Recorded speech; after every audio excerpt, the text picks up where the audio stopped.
Hello dear, I hope आप अच्छे होंगे और अच्छे से पढ़ाई कर रहे होंगे और आप लोग के एग्ज़ाम पास में है नज़दीक में। और हमारे जो साइंस का पेपर है वो 13 को है, इसलिए हम आज से क्वेश्चन प्रैक्टिस करेंगे। और उसमें चैप्टर वाइज, जिसमें आज हम जो क्वेश्चन प्रैक्टिस करेंगे वो है मैटर इन आवर सराउंडिंग, हमारे आसपास के पदार्थ से, है ना। वेरी इंपॉर्टेंट क्वेश्चन है और 9th क्लास वालों के लिए बहुत ज़्यादा, इसलिए स्किप नहीं करना है, आपको सभी क्वेश्चन सॉल्व करना है और देखना है। बोर्ड 2026 पेपर के लिए हम तैयार करके लाए हैं डियर। उसमें से हम फर्स्ट जो हम बात करेंगे ऑब्जेक्टिव टाइप्स क्वेश्चन, वस्तुनिष्ठ प्रश्न जो होते हैं आपके वो। तो इसमें हम फर्स्ट क्वेश्चन की बात करें डियर, जो हमारे 2026 के पेपर की दृष्टि से वेरी इंपॉर्टेंट है। पदार्थ की सबसे छोटी इकाई कौन सी है? आपकी कण है। परमाणु, अणु, कण या तत्व है, तो आपको कण में टिक लगाना है, ठीक है।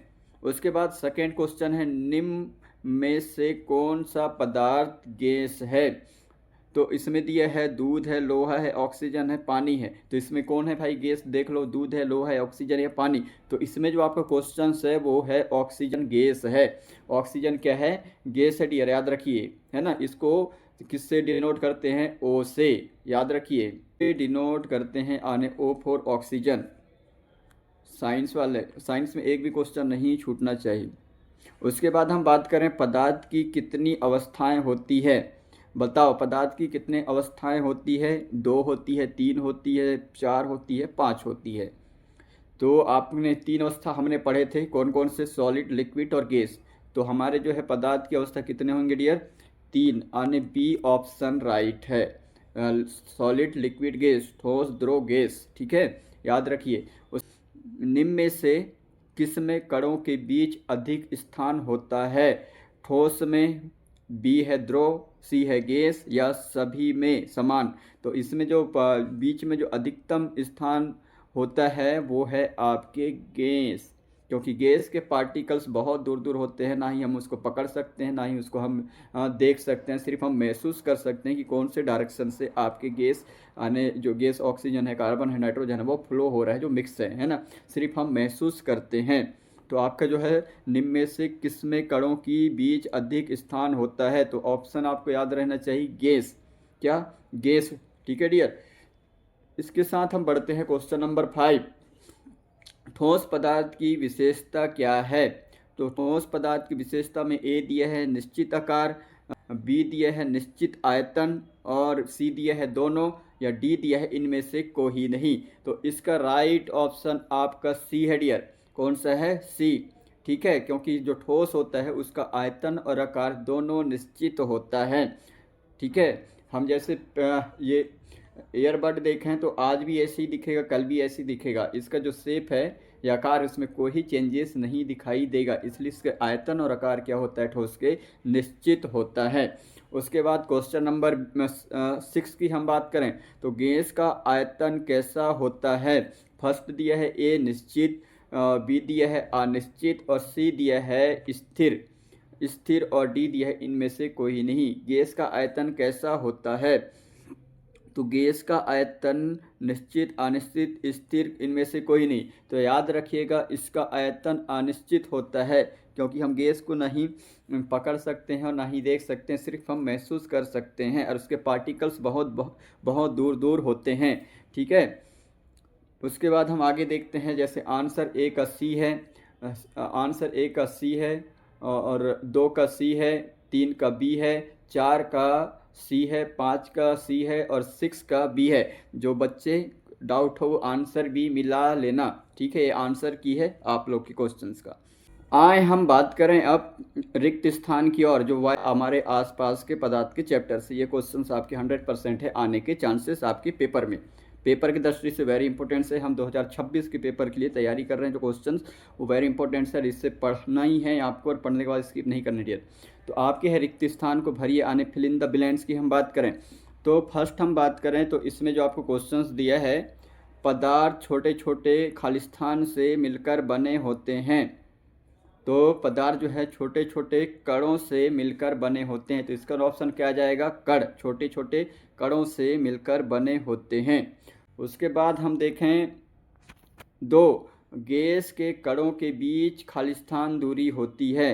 तो गैस के जो पार्टिकल्स है वो बहुत दूर दूर होते हैं, इसलिए उनके बीच के जो दूरी है, उनके पार्टिकल्स की दूरी है वो बहुत अधिक होती है। आने एक पार्टिकल्स गैस में यहाँ रहेगा तो एक पार्टिकल यहाँ रहेगा तो एक पार्टिकल यहाँ दिखाई देना, आने इसके बीच क्या है, बहुत अधिक दूरी होती है। तो इसका आंसर, राइट आंसर क्या हो जाएगा, गैस के कणों के बीच की दूरी बहुत अधिक होती है, यानी गैस के कणों के बीच अधिक दूरी होती है। तो यहाँ ऑप्शन आ जाएगा अधिक। उसके बाद हम बात करें क्वेश्चन नंबर 3, ठोस पदार्थ का खालिस्तान और खालिस्तान निश्चित होता है। ठोस पदार्थ का खालिस्तान और खालिस्तान निश्चित होता है। तो यहाँ याद रखिएगा, ठोस का आकार और आयतन दोनों निश्चित होता है। आने में ये सॉलिड हम देखें तो इसका आयतन और आकार आने आज भी ऐसे दिखेगा, कल भी ऐसे दिखेगा। आने इसके आयतन और आकार आने ये जैसे इतना इसका हाइट है तो इतना ही दिखाई देगा इसका आकार, और आयतन देखें तो जितना स्थान ये घेरेगा वो इसका आयतन होगा, वो भी निश्चित ही रहेगा। आने ठोस पदार्थ का आकार और आयतन दोनों निश्चित होता है, याद रखिए, ठीक है। उसके बाद हम बात करें मेरे मित्र, उसके बाद हम क्वेश्चन नंबर 4, तापमान बढ़ने पर पदार्थ के कणों के बीच की खालिस्तान बढ़ जाती है। तो इसका याद रखिएगा, तापमान बढ़ने पर पदार्थ के कणों की गतिज ऊर्जा यानी काइनेटिक ऊर्जा बढ़ जाती है। उसके बाद हम बात करें 5, तो बर्फ़ का पानी में बदलना, इसका आंसर आ जाएगा बर्फ़ का पानी में बदलना गलन कहलाता है, या मेल्टिंग कहलाता है या गलन कहलाता है, ठीक है। आई होप आप लोग को समझ में आ रहा होगा। ये क्वेश्चन वेरी इंपॉर्टेंट है डियर एग्जाम के आपके दृष्टि से, इसलिए ये क्वेश्चन को छोड़ना नहीं है। जैसे फर्स्ट का आंसर है कण, सेकेंड का अधिक है, और थर्ड का आकार और आयतन यानी निश्चित होता है ठोस का, और गतिज ऊर्जा बढ़ जाता है, उसके बाद है गलन। आई होप आपको समझ में आया होगा। और उसके बाद हम बात करें वेरी इंपॉर्टेंट्स में, हम बात करें तो very short answer type question, जो 1 से 2 मार्क्स के आपके क्वेश्चन आएंगे अभी 2026 के पेपर में। तो यहाँ हम बात करें पदार्थ क्या है। फर्स्ट क्वेश्चन हम डिस्कस करें मेरे मित्र, पदार्थ क्या है। पदार्थ क्या है, तो जिस वस्तु का द्रव्यमान होता है और जो स्थान घेरता है उसे पदार्थ कहते हैं। जैसे मैं बात करूं मेरे भाई, ये कॉफ़ी है, कॉफ़ी में मैं ये एयरबड को रखा हूँ, ये जितना स्थान घेर रहा है वो इसके आयतन होगी, यानी स्पेस, है ना। उसके बाद क्वेश्चन नंबर 2 देखो, पदार्थ की 3 अवस्थाएं बताइए। तो हमने पहले ही पढ़ चुके हैं, बहुत अच्छे से समझा भी चुके हैं। ठोस, द्रव, गैस। ठोस का आयतन और आकार निश्चित होता है, द्रव का आयतन निश्चित होता है लेकिन आकार निश्चित नहीं होता, हम जिस कंटेनर में लेंगे उसी का शेप ले लेता है। गैस का बात करें तो गैस का आयतन और आकार दोनों अनिश्चित होता है, और वो जिसका अनिश्चित होता है इसके पार्टिकल्स जो है बहुत दूर दूर होते हैं। तो पदार्थ के 3 अवस्थाओं के बारे में लिख देना, ठोस क्या है, द्रव क्या है, गैस क्या है, ठीक है। उसके बाद हम बात करें प्रश्न नंबर 3, इसमें हम बात करें डिफ्यूजन क्या है। तो डिफ्यूजन किसे कहते हैं, तो कणों का एक दूसरे के साथ स्वतः मिल जाना, इसे हम क्या कहेंगे, डिफ्यूजन कहेंगे या डिफ्यूजन कहते हैं। आई होप आपको समझ में आया होगा। उसके बाद हम बात करें गलनांक या मेल्टिंग पॉइंट किसे कहते हैं। तो गलनांक या मेल्टिंग पॉइंट किसे कहते हैं, तो जिस तापमान पर ठोस द्रव में बदल जाता है उसे हम गलनांक कहते हैं। आने विंटर के सीजन में हमने कंटेनर रखे बाहर, जिस एरिया में बर्फ़ गिरता है बहुत ज़्यादा, तो आप सुबह ऑब्जर्व करेंगे तो वहाँ जो कंटेनर में जहाँ पानी रख के उसका आपने रखे थे वहाँ बर्फ़ जम जाता है। और जैसे जैसे सनराइज होता है, और सनराइज के बाद जो सनलाइट जैसे ही वो बर्फ़ के ऊपर पड़ता है वो मेल्टिंग होके द्रव में कन्वर्ट हो जाता है। तो यही यहाँ बोल रहा है कि गलनांक क्या है, तो जिस तापमान पर ठोस द्रव में बदल जाता है उसे हम गलनांक कहते हैं, यानी मेल्टिंग पॉइंट कहते हैं इसे। उसके बाद हम क्वेश्चन नंबर 5 की बात करें तो बॉइलिंग पॉइंट क्या है, यानी उबलना या पानी का उबलना। तो बॉइलिंग पॉइंट क्या है, जिस तापमान पर द्रव गैस में बदलता है उसे हम उबलना या बॉइलिंग पॉइंट कहते हैं। आने हम कहें भाई, जैसे हम पानी गर्म करते हैं तो आपने देखोगे पहले ठंड रहता है, लेकिन जैसे जैसे उसके टेम्परेचर बढ़ता है यानी इंक्रीजिंग होता है टेम्परेचर यानी तापमान, वैसे ही जो पानी है वो उबलने लगता है, वाष्प के रूप में, वेपर्स के रूप में क्या होता है, वेपराइजेशन होने लगता है, यानी वाष्प के रूप में उड़ने लगता है। तो ये सब आपको भाई 2 अंक के क्वेश्चन में लिखना है बहुत अच्छे से, वेरी इंपॉर्टेंट से पेपर की दृष्टि से। और उसके बाद हम बात करें शॉर्ट आंसर क्वेश्चंस जो हैं अपने 2 से 3 अंक के हम बात करें तो ये भी हम देख रहे हैं 2 से 3 अंक के आपके क्वेश्चन आ सकते हैं। तो उनके हम बात करें, अभी हमने 2 टाइप, एक हमने पढ़े ऑब्जेक्टिव टाइप के क्वेश्चन, सेकेंड हमने पढ़े फिल इन द ब्लैंक्स, उसके बाद हमने शॉर्ट आंसर टाइप 2 अंक के, और उसके बाद हमने पढ़ेंगे अब 2 से 3 मार्क्स से जो क्वेश्चन आपके अभी 9th क्लास के बोर्ड एग्जाम में बन सकते हैं, जो संभव 100% है। यहाँ से पढ़ना, यहाँ से क्वेश्चन आने की गारंटी 100% है भाई। यहाँ से क्वेश्चन जो मैंने पढ़ा रहा हूँ वहाँ से आएंगे ही आएंगे, इससे रिलेटेड क्वेश्चन। उसके बाद हम बात करें भाई फर्स्ट क्वेश्चन, जैसे हम देखें 2 से 3 मार्क्स के जो कैसे क्वेश्चन बन सकते हैं। तो पदार्थ के कणों की तीन विशेषताएं बताइए। तो इसका उत्तर लिखिए। फर्स्ट जो है, पदार्थ छोटे छोटे कणों से मिलकर बने होते हैं, मतलब छोटे पार्टिकल से मिलकर बने होते हैं, चाहे पेन हो, किताब हो, या हम जहाँ तक बोले हम भी क्या हैं, एक छोटे छोटे पार्टिकल से मिलकर बने हैं, है ना। उसके बाद है सेकेंड विशेषता इसकी देखें तो कणों के बीच स्थान होता है। आने कणों के बीच क्या होता है, जैसे हम द्रव की बात करें तो उसमें क्या था, उनके पार्टिकल्स जो है आने बहुत दूर दूर थे, वहीं हम द्रव के वही यहाँ बताना चाह रहा है कि कणों के बीच के स्थान, कणों के बीच जो है स्थान होता है। उसके बाद आप एग्जाम्पल थर्ड देखें तो कण निरंतर गति करते रहते हैं, मतलब जो द्रव और गैस में मैंने पढ़े थे तो उसके जो पार्टिकल्स हैं नहीं वो एक स्थान पे होंगे, बाकी वो जो है निरंतर गति करते रहते हैं। तो इसका एग्जाम्पल लिख देना यदि आता है तो द्रव है, गैस है, उसका थोड़ा डायग्राम बना देना आप, है ना, और उसके पार्टिकल्स को दिखा देना कि उसके पार्टिकल्स है जो ऐसा एक डिब्बा बना देना बॉक्स, और उसमें ऐसा समझा देना, और उसके ये बता देना कि उसके पार्टिकल्स जो हैं दूर दूर होते हैं। उसके बाद आपको ये क्वेश्चन पूछ सकता है, गैस और ठोस द्रव गैस में अंतर क्या है। आने what is the difference between solid liquid and gas, है ना, सॉलिड लिक्विड एंड गैस। तो इसमें हम बात करें मेरे भाई, फर्स्ट कॉलम है, फर्स्ट ठोस है, द्रव है और गैस है। तो इसमें हम बात करें फर्स्ट, तो इसका जो ठोस का है वो निश्चित आकार होता है, यानी डेफिनेट शेप होता है। उसके बाद हम बात करें तो द्रव का जो आकार है वो अनिश्चित होगा, क्योंकि हम जिस कंटेनर में ले लेते हैं उसी कंटेनर का शेप ले लेता है, लेकिन उसका वॉल्यूम जो है वो निश्चित होता है। उसके बाद हम बात करें गैस का भी, तो गैस का भी जो हम आकार की बात करें तो वो अनिश्चित होता है, क्योंकि उसके पार्टिकल्स दूर दूर होते हैं, और हम गैस को ना ही पकड़ सकते हैं ना ही हम देख सकते हैं, सिर्फ हम महसूस कर सकते हैं। आयतन की बात करें, वॉल्यूम की बात करें तो इसके आयतन जो है वो निश्चित होता है। आयतन जो है ठोस का निश्चित होगा, और द्रव का जो आयतन है वो निश्चित होगा। और उसके बाद हम गैस के आयतन की बात करें तो आयतन जो है गैस का अनिश्चित होगा। क्या होगा, अनिश्चित होगा। उसके बाद हम बात करें थर्ड, तो यहाँ ठोस का कण जो है पास पास में होते हैं, आने सॉलिड है।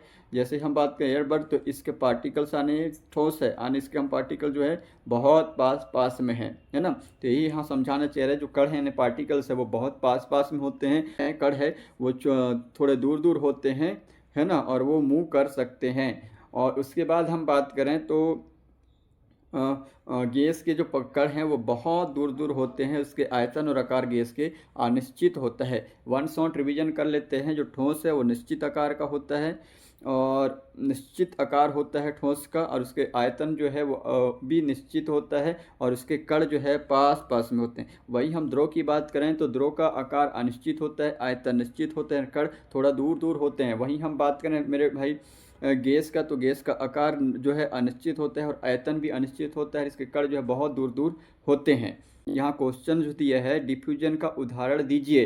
तो यहाँ आप देखेंगे तो डिफ्यूजन में हम बात करें तो अगर डिफ्यूजन का आपको उदाहरण याद रखना है कि यदि इत्र को हम कमरे में छिड़कें तो उसके जो खुशबू है वो पूरे कमरे में फैल जाएगा, और ये किसका उदाहरण है, हमारे डिफ्यूजन का है, यानी प्रसार का है। कमरे में छिड़क दो तो पूरे खुशबू जो है उसका पूरे कमरे में फैल जाएगा, यानी उसके पार्टिकल्स। आई होप आपको समझ में आया होगा, जो एग्जाम की दृष्टि से वेरी इंपॉर्टेंट है। उसके बाद हम बात करें लॉन्ग आंसर टाइप क्वेश्चन, जो आपके 4 से 5 मार्क्स के आएंगे, है ना। तो उसमें हम बात करें फर्स्ट, तो इसमें हम बात करें जो क्वेश्चन दिया है वो पदार्थ की अवस्थाओं के गुण लिखिए। जो पदार्थ की अवस्था है उसके गुण लिखिए, उसके गुण क्या है, आने प्रॉपर्टी क्या है, आपके मैटर्स के प्रॉपर्टी के बारे में पूछ रहा है। तो यहाँ हम फर्स्ट देखें ठोस, तो ठोस का आयतन और आकार निश्चित होता है और इसके कण जो है वो पास पास में होता है और पास पास में होते हैं। और इसके एग्जाम्पल में लिख सकते हो आप, टेबल है, चेयर है, बुक है, ये सभी हैं। ठीक है, उसके बाद हम बात करें द्रव क्या है, आने लिक्विड, तो लिक्विड का आयतन वॉल्यूम निश्चित होता है, आने आयतन, और इसके कण जो हैं थोड़ा दूर दूर में होते हैं, है ना। और इसका शेप जो है क्या होगा, शेप अनिश्चित होगा और आयतन निश्चित होगा, और किसका, द्रव का। और उसके बाद हम बात करें इसके एग्जाम्पल के लिए, तो लिक्विड हम लिख सकते हो, लिक्विड में कौन कौन सा जाएंगे आपके, ऑयल है, वाटर है, मिल्क है।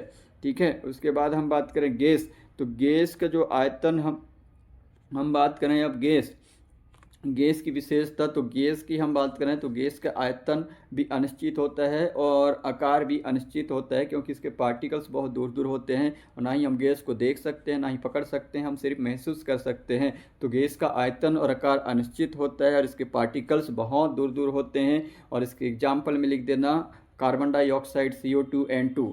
ठीक है, पेपर में लिख के आना है, वेरी इंपॉर्टेंट क्वेश्चन से डियर, इनको बिल्कुल आप ध्यान रखना और हो सके तो इसको लिख लिख के अपने जितना समय उसमें प्रैक्टिस करना, क्योंकि आप लोग का पेपर 13 तारीख को है साइंस का।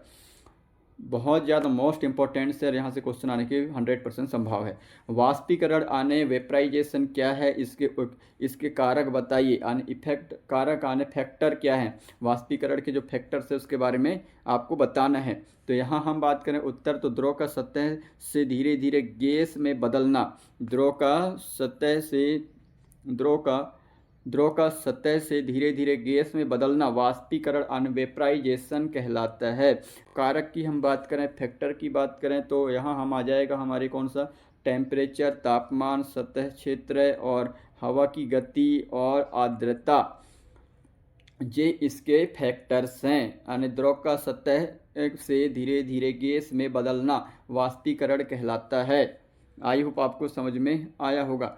और इसी के साथ डियर, हमारे जो मैटर इन आवर सराउंडिंग से जितना भी क्वेश्चन बनने के संभाव थे आपके पेपर में, साइंस के जो 13 तारीख को आपको साइंस के पेपर है, हम ऑलमोस्ट कर चुके हैं। इसके प्रैक्टिस करें जितना हो सके, और नेक्स्ट दिन हम, या अभी हो सकते हैं आपके कल डल जाएंगे नेक्स्ट चैप्टर के 2-3 चैप्टर के फिर क्वेश्चंस, तो उसको भी सॉल्व करना देखना। ठीक है, और लगभग हम अभी 13 तारीख से पहले पहले हम पूरे क्वेश्चंस के, आपके जितने भी क्वेश्चन बनने के संभाव है पूरे क्वेश्चन बना के हम डाल देंगे, और उसको देखना है और एक बार रिवीजन करना है, जितना हो सके वो क्वेश्चन को सॉल्व करना है, क्योंकि बच्चे हमारे पास बहुत कम दिन है कि हम अब बुक नहीं पढ़ पाएंगे, और जितना हो क्वेश्चन प्रैक्टिस करो, आप पास हो जाओगे अच्छे अंक से।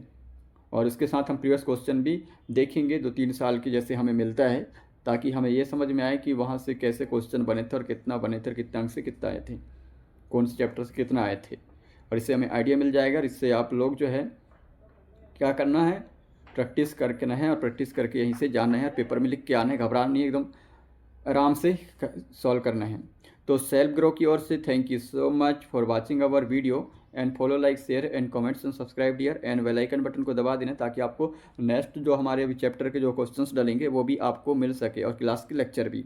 इसलिए बेल आइकन सब्सक्राइब नहीं किए तो सब्सक्राइब कर दीजिएगा, और बेल आइकन बटन को प्रेस कर दीजिएगा, ताकि आपको सबसे पहले हमारे जो क्वेश्चंस चल रहे हैं या क्लास चल रहे हैं उसके नोटिफिकेशन आपको सबसे पहले मिल सके dear. And thank you so much dear, have a nice day. हम बहुत जल्दी मिलते हैं आप लोग के साथ। शुक्रिया आप लोग का सभी को।